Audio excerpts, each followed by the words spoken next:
Hello and welcome to this episode of The Rest is Entertainment with me, Marina. Hi. And me, Richard Osman. Marina, hi. Hi there. Long time no see. Do you have anything good last week? I mean, the Royal Albert Hall. That was crazy. It was one of the great... It was a midwinter night's dream. I genuinely, every time I think of it, I genuinely do laugh out loud. I can't actually quite believe it happened. Thank you so much for everyone who came. It was an absolute riot. The noise when Nitro from Gladiators carried you out for the start of the second half, which was my Christmas present to you, while the band, the incredible Sensation Band, were playing the theme from Gladiators. I have never heard a noise like it. It was one of the great moments of my life. I mean, Nitro's I could see on your face. It was unbelievable. I mean, he's got a number of world and Commonwealth athletics golds, but you know, I would have thought it would be up there with most of those for him as well. I was up there for about a minute because the Gladiators theme was it's longer than you think. It was incredible.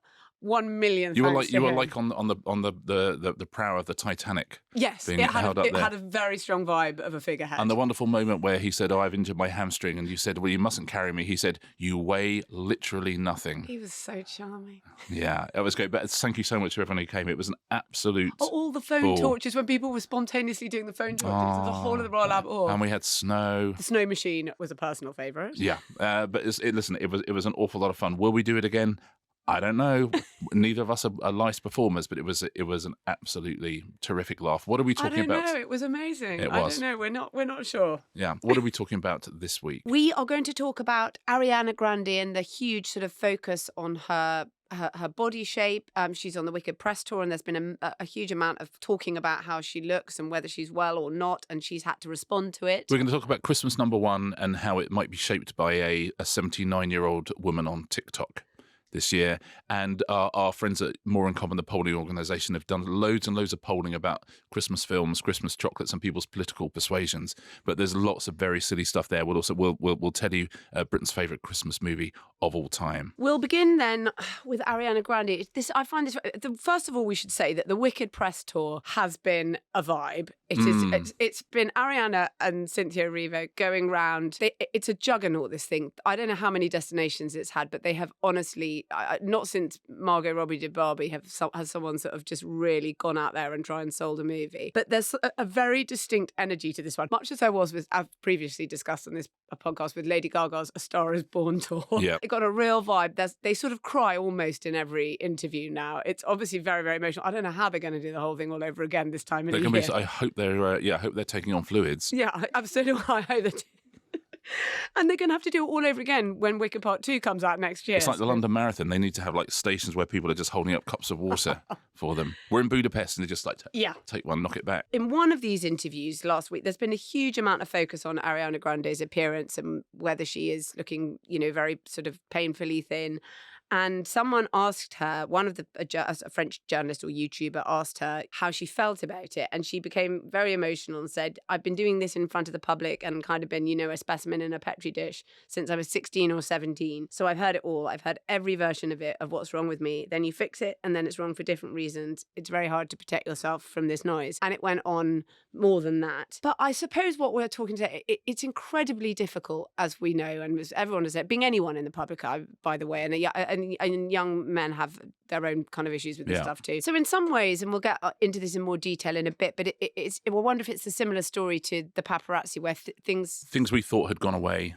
And they had not gone away. They're absolutely still there, and they're just as awful as they ever were. Or that there was a change. I think that's all the most heartbreaking thing in this case particularly. The 2000s were an absolute nadir for all this stuff, and you lived in an era where there was a Heat magazine, Circle of Shame, and every part of woman's body, tiny little bits of sweat, everything, cellulite, everything was kind of focused on. Then it got much better, and so you have things like when the Britney documentary comes out, people are like, "Oh my God, that's so disgusting! How this was lawless? How could it even happen?" Yes, what were we like back then? I have to say, I think it's got worse now, and I'll get to why I think it's got worse now. This weight stuff has become much worse. One of the weird things was when I was thinking we were going to talk about this, I thought I just sort of remember writing about this ages ago. And I found this article I wrote 21 years ago about this exact thing, about women who are perhaps too thin or people think they're too thin. I wrote it for the women's pages in The Guardian 21 years ago, and I was looking all the names, and it was Callista Flockhart, Laura Flynn Boyle, all of these people, that names from back then, but it was really just done in the same way, that same tone of like fake concern that Yeah. the newspapers use. Last week in the Mail, there was a headline, "Fragile," I'm doing the air quotes, "Ariana Grande pushes ahead with Wicked Tour amid boyfriend Ethan Slater's concerns," again the air quotes, "for her health." Air quotes are the thing that give you the sort of deniability that, Yeah. you're not actually stating it. It's just a view. There were quotes inside, like, he's told friends he's confused as to why everybody is so focused on this movie when Ariana clearly needs help. Let me tell you one thing. He did not tell any friends that. We've discussed before that in lots of tabloid stories, when you say an onlooker said or a close friend said, those people don't exist. Yep. They are invented because it looks better than stories being pure narrative to have voices put in. And also, it's not the Daily Mail themselves then saying, look, doesn't she look ill? It's saying friends of friends have said that she looks ill. Worried friends. It's the Donald Trump thing of a lot of people are saying, I keep hearing that. Yeah. And then saying the thing you want to say anyway. Fake concern is always the deadliest tone. Exactly. I find that even if you're trying to do satire, if you're writing about politicians or something, fears for whoever. Yeah. Because, how, did they really mean to say that sort of thing? It's much deadlier than saying, what an idiot, and sort of shouting in an angry way. Yeah, and it's interesting because there are plenty of articles in plenty of papers about health and about body image and about body shaming, and there's a whole section of the industry that is writing that. Yeah. But as you say, the showbiz and the general news pages do still seem to be just slipping back into the air quotes stuff. You just wonder how they feel about what they're doing at the moment, because we do know now, zero excuse now for what you're doing. Like, as you say, you can look back 20 years and you can see what happened and you can see how it affected people and you can see that you were taking advantage of people and it was wrong. You know it for a fact. And if you're doing exactly the same thing now, it's hard because you no longer have deniability. You can no longer go, oh no, I sort of thought maybe it's okay to do, because actually I am quite concerned about her and I think it is a shame what she's going through. And I'm worried, and I worry about young women. You think, no, you are doing the same thing that we did before. You're doing exactly the same thing we did before. And now. Yes, obviously I do agree with that. Although I have to say, if you look amongst civilians, not journalists and not celebrities, people do say, oh, I'm worried taking my daughter to some extent to this movie. I don't like to promote this sort of thing. And there is a sort of fine line. And this is a rather difficult conversation to have. And I'm not saying that's the case in this case at all. But in certain cases where saying nothing in itself feels a form of dereliction. Obviously, there are ways of saying it. People are very impressionable. I mean, there have been times when someone like Greta Thunberg, who obviously suffered a really serious eating disorder before she came to the public eye, and her parents have really foregrounded that story and they talk about it a lot. But there have been times when I've looked and felt, I worry, I wonder if this is totally healthy. And I do mean that from a place of actual concern. And by the way, there are great articles about that. That's what I'm saying. There is an industry where we are writing about this intelligently now and compassionately and understanding the effect it has. And I just think it's very peculiar that the other side of it still exists, which is the sort of just sniggering behind closed doors side of it. Because actually we are, as a society and journalism as an industry, we understand the issues now. We can write about it. We can talk about teenage girls. We can talk about what it is that they are seeing. And yet at the same time, we have just the other side of the industry still seems to exist. I wonder if we are as sophisticated as we think we are. That Ariana Grande has said herself that she was having Botox and fillers. She stopped when she was 25. So that tells you how long she said, I had so much of them, and she said, you're never quite right. And from the other side, I remember perhaps back in the summer, there were all these long lens pictures of Lady Gaga at a relative's wedding, and everyone was saying, oh, she's pregnant. And it's like, she's not pregnant. She doesn't even really, I don't know, is there even a slight tummy here? But even from that, you're never just thin enough, or you're never just fat enough, or you're never just whatever the right size is. If we are talking about illness, we don't really write about other illnesses in this way. Yeah. And it's this one thing. And I also feel that there's something about the age of Ozempic that has made it worse. Right. Because it's become the sort of hook that you can say, oh, did they take Ozempic? So did they take it? I.e., you took a shortcut, you're morally weak. Did you not admit that you took Ozempic? I.e., you're a liar, you're morally weak. So in some ways, and if you didn't take Ozempic, then, why didn't you? Maybe you need to. I feel that there is a level, I don't know, weight loss drugs are making all of this worse. Yeah. That they haven't at all They've done nothing whatsoever, despite the ubiquity of them, and particularly the ubiquity of them in the entertainment industry. They have done nothing at all to help us reckon with these kind of incredibly ingrained sort of atavistic feelings we have about fat and body weight. Now, where does that come from in our culture? If you know what I mean, that's a story for an enormous dissertation and many, many books. But in terms of show business and in terms of editors of newspapers and in terms of showbiz journalists, where does it come from? Does it come from the fact that an audience shows a real desire to read about people's weight, or does it come from a desire to slap people down a little bit who are more successful and richer than the journalist? So I definitely think there is that slapping down thing. But one of the things you see that is beyond enormous online now is before and after photos of anything. Before and after, it's such a sort of, glib but incredibly sort of mesmerising and involving way to look at before and afters. There's a reason Homes Under the Hammer is the best show on TV. Yeah. And made for TikTok and made for Instagram. It's literally is the perfect visual kind of format of our times. Lots of the surgery and the work and also people have never had so much surgery and what they call non-surgical stuff like Botox and fillers and things like that, which are just injected rather than involve a knife. They've never had so much as they have now, and it's really odd. I mean, if you talk to people in the sort of beauty industry, or talk to sort of top hairdressers, they will say, it's really scary. The 24-year-olds now look exactly the same as the 40-year-olds because they've all had the same things done. All of this stuff is seen all the time, and people are comparing and comparing and comparing. And Instagram has driven this, and I suppose now via TikTok as well, the same thing, has driven this stuff completely. And I know that finally over Christmas, we are going to talk about these tweens, the Sephora tweens, because this is to a huge extent is sort of Ariana Grande's market. Yeah. And so all these little children who like her and always have, because she's a Disney star and she's still always had that great connection with really young fans, see all this. And I suppose to some extent that's why you will have there is a concerned mother discourse out there. Absolutely. And if anyone in their 20s now thinking that they don't look right or they look old or whatever it is, you will look back at photos of yourself in your 20s and go, I was so beautiful. I've never been more handsome. Why was I not a Milanese catwalk model? I looked amazing. Amazing. And your skin is amazing. Your eyes are amazing. Like everything about you is great. And that will last for quite a long time as well. And if anybody is telling you need to spend money to look great, you already look great. There is the trouble is everybody is telling you need to spend money to look great. But every single person. Every person who's telling you need to do that is selling you something. Yeah. Every single one of them. The only people you need to listen to are the people who put water in the taps, because just hydrate. It's all you need to do. Anyone who needs surgery, anyone who needs a plastic surgery, get it. If you need it, there's lots of conditions you need it for. If you are just a regular human being, you are never going to look better than you currently do in your natural state. And you've got a good 15 or 20 years. If at that point you've got a bit of money behind you, you want to throw some money at the problem, please go ahead. But if you are in your teens and your 20s, by all means take every makeup tutorial in the world and just, have fun. But you don't need to go under the knife. You are not going to look better than you currently do. And you are going to get to the stage. People in their 40s are trying to look like you, how you look now.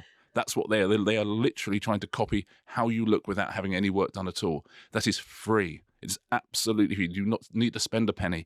Give that money to charity. Give it to wherever you want, but you don't need to spend it. Would you not say? I certainly would. And I will talk about this a lot more when we talk about the 10-year-old craze for all of this. Yeah. And the people influencing 10-year-olds to buy skincare. It is so utterly bleak. I can't even begin to settle in for that Christmas tree because it's coming down the slipway.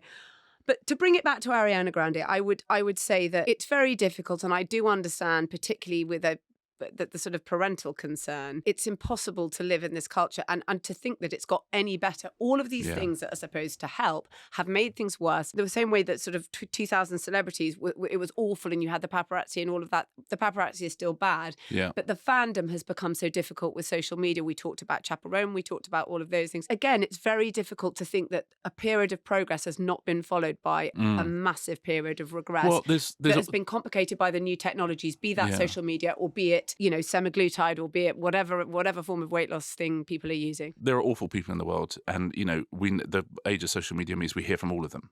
In a way we didn't used to, and we can block and block and block, but we do hear from the worst people. And some people's job in life is to knock other people down because they feel uncomfortable. But either some people are just mean, right? And they just say, some people are born mean, and some people are just uncomfortable with themselves and need to knock other people down. In the olden days, it was slightly easier to avoid that, and now you cannot avoid it. And Ariana Grande can go on a TV program or go on a press tour, and 98% of people who are decent human beings can kind of go, good on you, and I hope you're okay, or whatever it is. Or we hear from every single one of the other 2%. Like, we constantly hear from it, and we constantly have to then think about what they're saying. We constantly have to confront it. She has to confront it, more importantly. And it's so tiresome and so boring. And I don't know what you do, because you can't really say to those people, stop, because they're doing it for a reason. Some people are doing it for money, and some people are doing it because they're deeply unhappy with themselves. And you can't really overcome either of those issues. And as I say, a section of them are doing it, particularly of the fandom, because they feel actually concerned. Yeah. Either way, it has actually taught. I mean, I suppose the word noise is perhaps the best way to describe it, but it's obviously quite deafening. It's very, very hard, probably harder than it was 10 years ago. In fact, I think definitely harder than it was 10 years ago to be a young female star in the public eye. Yeah, I think so. But and I would say, more importantly, just talking to people who are listening to this podcast, if it's an issue that affects you, just that conversation is around the whole time. Anyone who does have issues, I've had issues with my weight my whole life, and I will do for the rest of my life. So that conversation is going on in my head the whole time anyway. It's not like the conversation is quiet.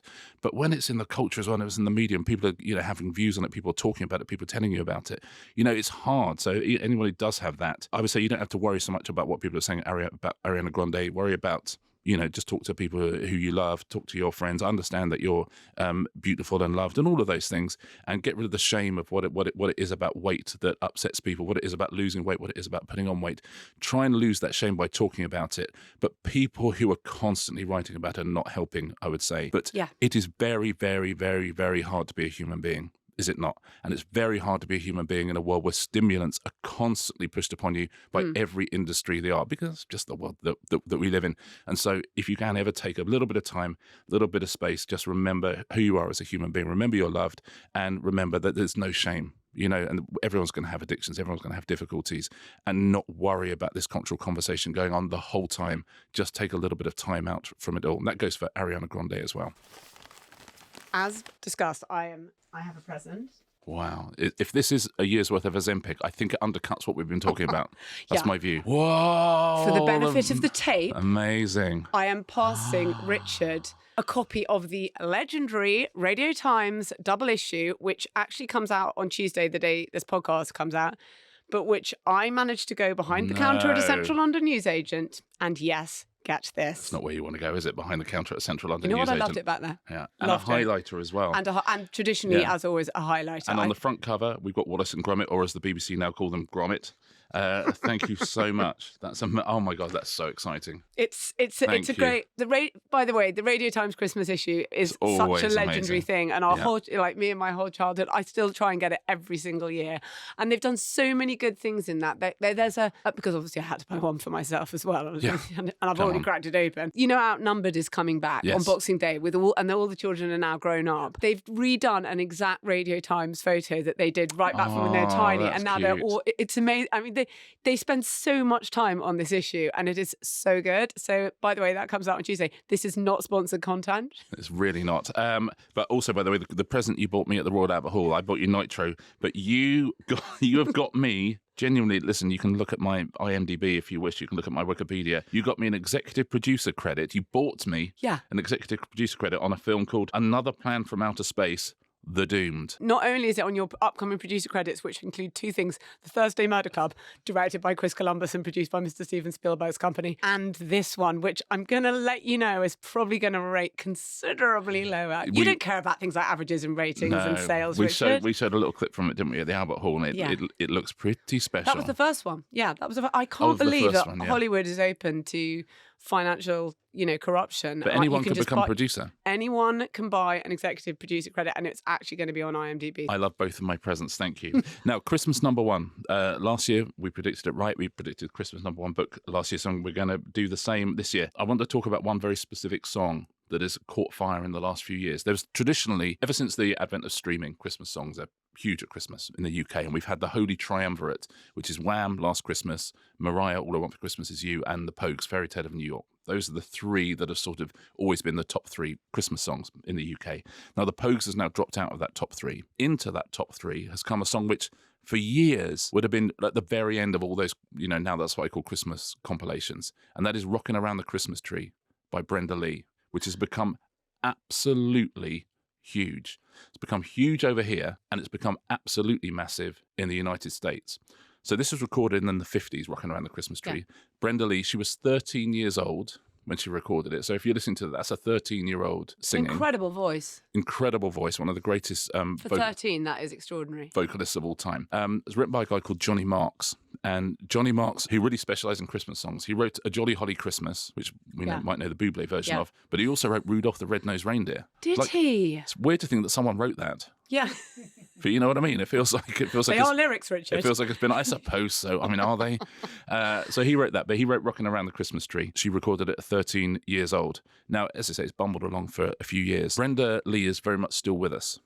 Yes, she's still alive. And at 78, she joined TikTok. And on TikTok, she decided to do a lip sync version of "Rocking Around the Christmas Tree" with Casey Musgraves and various other country stars. And it meant that last year, at the age of 78, "Rocking Around the Christmas Tree" went to #1 in the US on the Billboard Top 100. In the US, they don't have Christmas #1 singles. There's only been 2 in history, which are Mariah Carey, that went to #1, and the Chipmunk song by the Chipmunks. Mariah's song, by the way, went in 2019. By the way, if you are a member of our club, we've got a whole special episode all about Queen of Christmas herself, Mariah Carey. We have a lovely bonus episode alongside our It's a Royal Knockout episode, Steven Seagal episode, Die Hard. We got all sorts going on there. So at 78 years old, she became the oldest woman ever to be #1 on the US Billboard 100.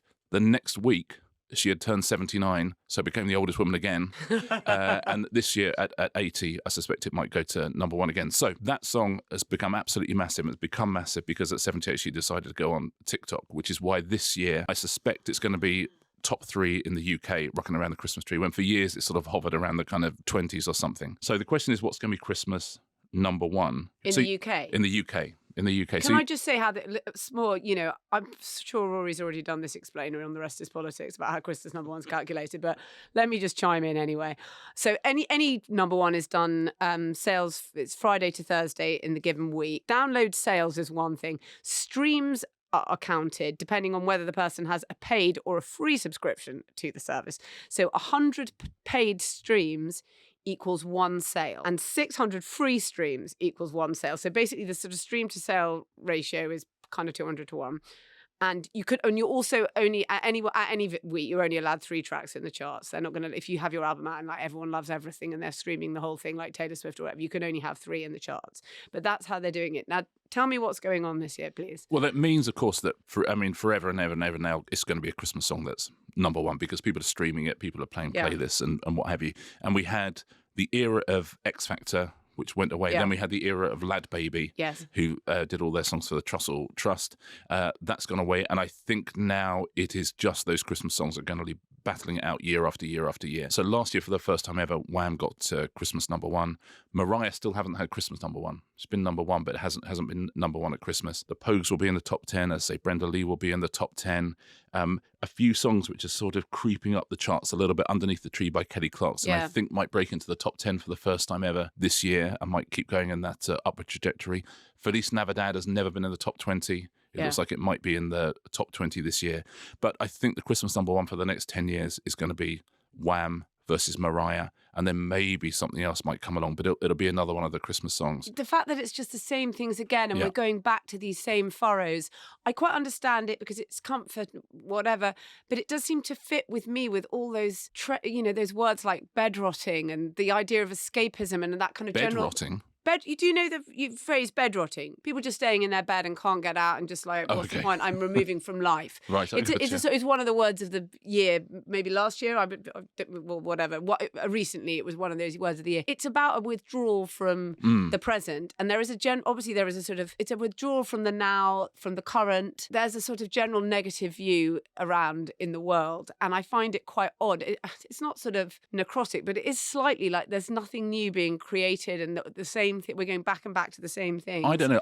Honestly, I don't think that's right. I think the charts are reflecting a certain thing, which is because we have streaming, we absolutely have the most mainstream things are at the top all the time, whereas the chart used to be what's new, because you'd have to go out and buy something, whereas now you don't. It's literally what are almost everyone in Britain putting on a playlist is essentially what's going to be #1.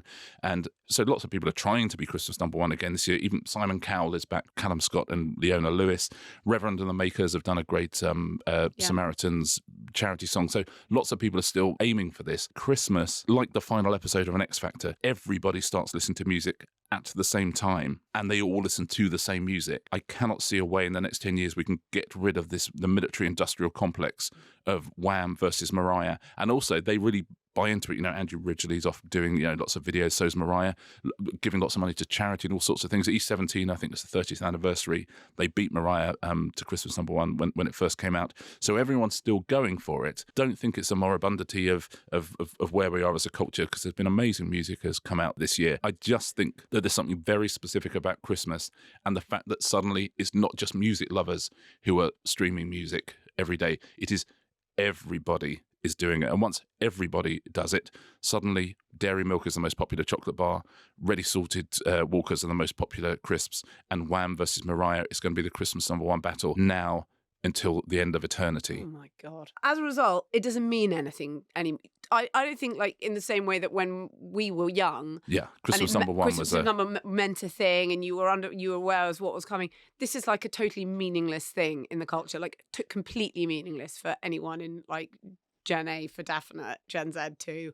I just think it means nothing at all. Yes, I think that's right. I mean, in America, Christmas number one's never meant anything. Over here, it's been a sort of fun thing that we kind of invented. We created it and made it this battle every year. And I think that for those of us, who remember and hark back to those days, and Shakin' Stevens becoming Christmas number one, or Pet Shop Boys becoming Christmas number one, and things like that, and it was exciting. Yeah, now it is the law of diminishing returns, to the point where just the idea that a 79-year-old woman on TikTok might somehow gatecrash the top three, I now find exciting. At our Royal Albert Hall thing, we did a World Cup of Christmas songs. We did. And beforehand, Richard was like, just to let you know, it will be Mariah or it will be Wham. Joey, who is one of our producers who did the draw, used to work at FIFA, so we knew that the one thing was that the draw couldn't be rigged. And then the Qatari national anthem won the World Cup of Christmas songs.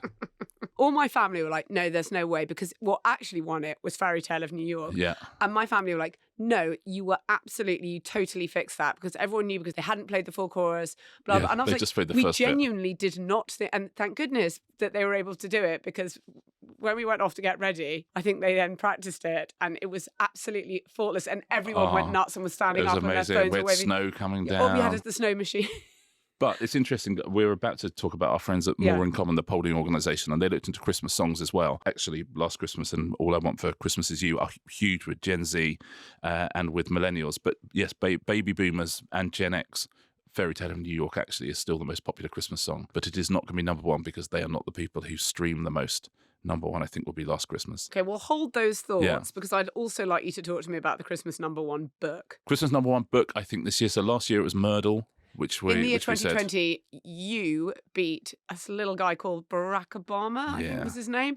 You sold double of all of his in 2020. Listen, that was a long time ago. I wish we were doing the podcast then. Yeah. Can you imagine? Yeah, I think that this year's Christmas number one, again, it's very similar to Last Christmas by Wham being Christmas number one. I think that this year's Christmas number one will be the Guinness Book of Records. There are slightly fewer books being sold this year, which may be something we'll talk about next year, and that's because last year or post-COVID, they really pumped up the prices of books, and they haven't come down again yet. And so books are making exactly the same amount of money, but they're selling slightly fewer, which I think really affects things at Christmas, because a £12 present is easier than a £20 present.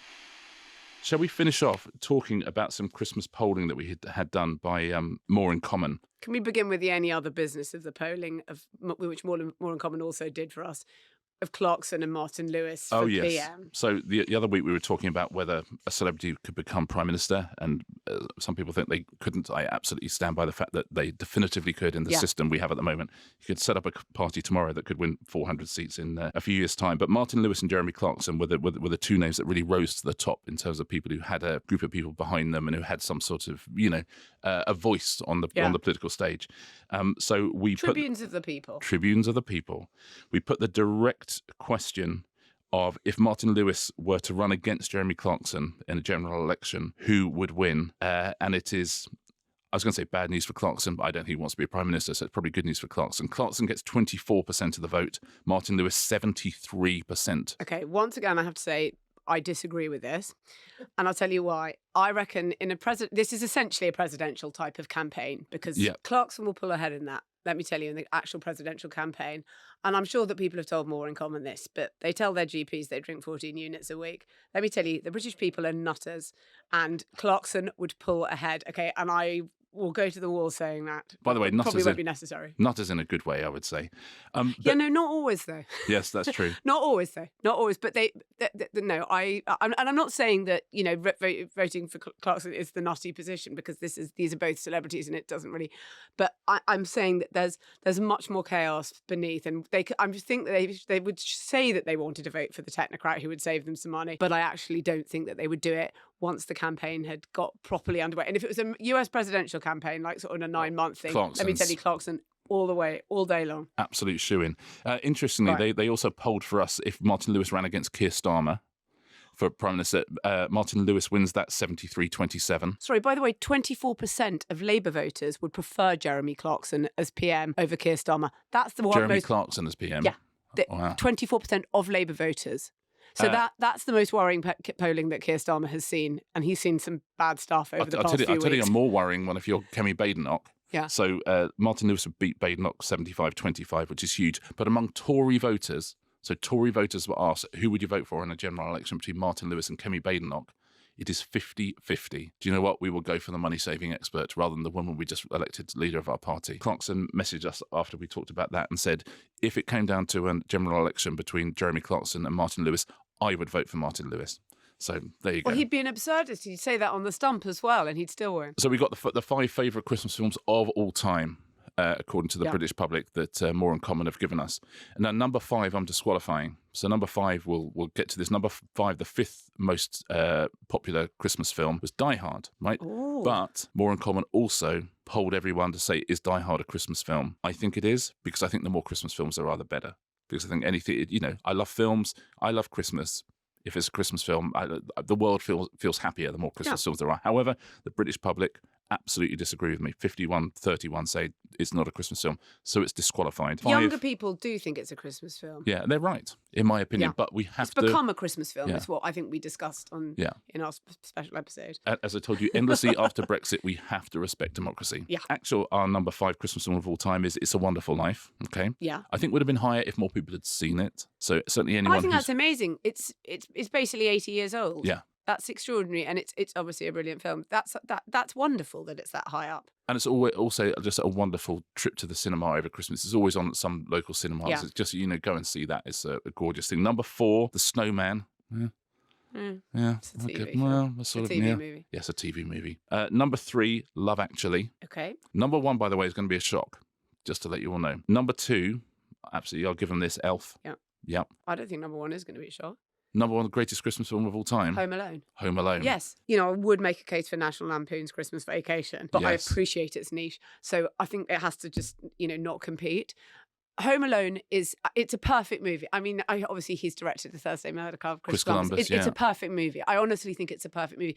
Every now, there's lots of times when you watch a movie and you think, even though I completely love this, yes, I can see its flaws and they don't matter because you're swept along. It is perfectly constructed on every single level, everything about it, obviously the performances, but it is as a sort of piece of story and absolutely faultless. So I think it works just perfectly every time. And also lovely that there are parents listening to this now whose kids have not seen it yet. And with Elf as well. What's their age, do you think, to watch Home Alone? Oh, God, really young. You can watch it really young. I don't know, my children watched it very young and absolutely loved it. What a Christmas treat that brilliant. is. Well, we watch it every year, and Home Alone too. We don't go to 3 or 4 where they don't no longer have the services of Macaulay Culkin. They also, this is just a bit of fun, they looked into the political affiliations of people and what Christmas films they liked the most. The film that skews most Labour, the Christmas film that skews most Labour is Elf. Mm-hmm. Okay, I can see that. The Christmas film that skews the most Tory is Love Actually. That's the most Tory skewing Christmas movie of all time. The Christmas film that skews the most green is A Muppet Christmas Carol, which, by the way, should have been in the top 5. But also, Kermit is green, so something's going on there. There's an affinity. And this Maybe it's just Michael Caine. Yeah, maybe it's Michael Caine. And genuinely, this is Caine true. rolls. The film that skews most reform is Scrooged. No way. Yeah, how about that? So for Labour, it's Elf. For Tory, it's Love Actually. For Green, it's A Muppet Christmas Carol. And for Reform, it's Scrooged. For Reform, it's Scrooge. Yeah. Well. Genuinely, I'm going to watch that again this week and just take. If an election were Absorb held the vibes. if an election were held tomorrow and only people whose favourite Christmas film was Scrooged were able to vote, Reform would be our government. They also polled the Christmas chocolates. Yes, they did. Yeah, And I found that the Quality Street, the purple one, as they put it, the green triangle. Sorry, it's a noisette triangle. But noisette, you call it in your. I'm so sorry. That's what it says on the box. Sorry if you've got no heritage. If you spent a lot of Christmases looking at the plan. You'll find, I think, on the box, it's, darling, it's not actually called a green triangle. It's called a noisette triangle. Yeah. So I don't know what you're talking about when you say green triangle. Because I tell you what, I've got heritage. I actually know these chocolates, and I know this from childhood, and I remember poring over the boxes, looking at them, right?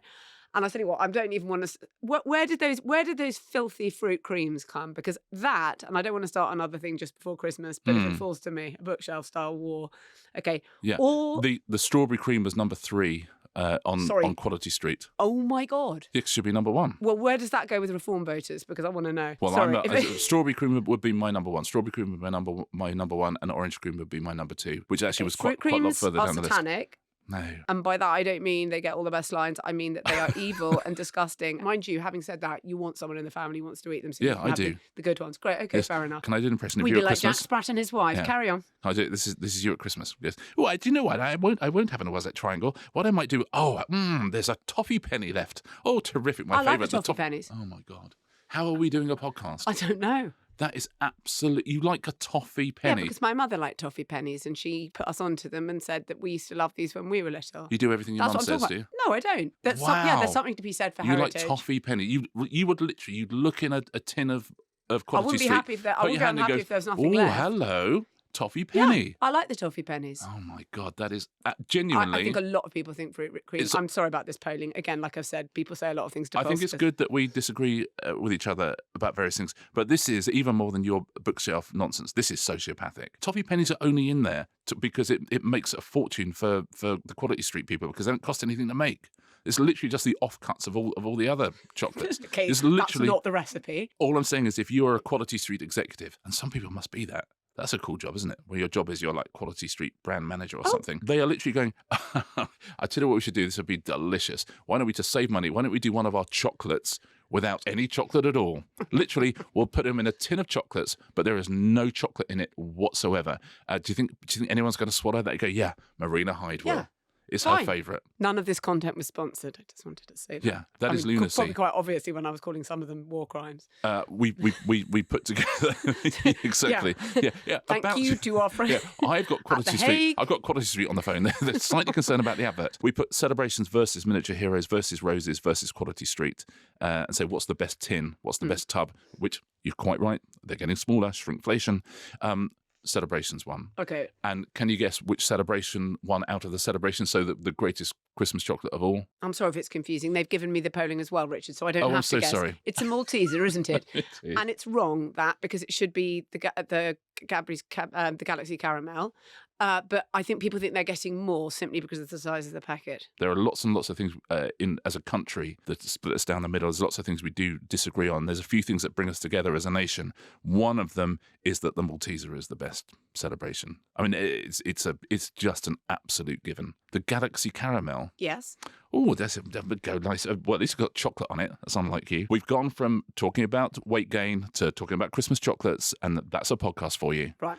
But yes, so the Malteser is the best Christmas chocolate. I think we're all agreed that the strawberry cream is better than the toffee penny. I think if we're to No, that's not the conclusion of this conversation, but we'll leave it here. Have you got any recommendations? Because I have. I would like to recommend Jonathan Coe's new book, The Proof of My Innocence. It's out now. I think he's such a brilliant novelist. I genuinely, every time I pick up one of his books, I think, I wonder what he's done this time, because he constantly sort of genre bends or does something new, and they're all really funny as well as just being so clever and brilliant. It's great front cover as well. I love it. I would like to talk about a show that you can absolutely hammer across Christmas. If you've got Discovery Plus, called Hometown. Ingrid and I were looking for a great home makeover show. show, and we stumbled across Hometown, and it's Erin and Ben.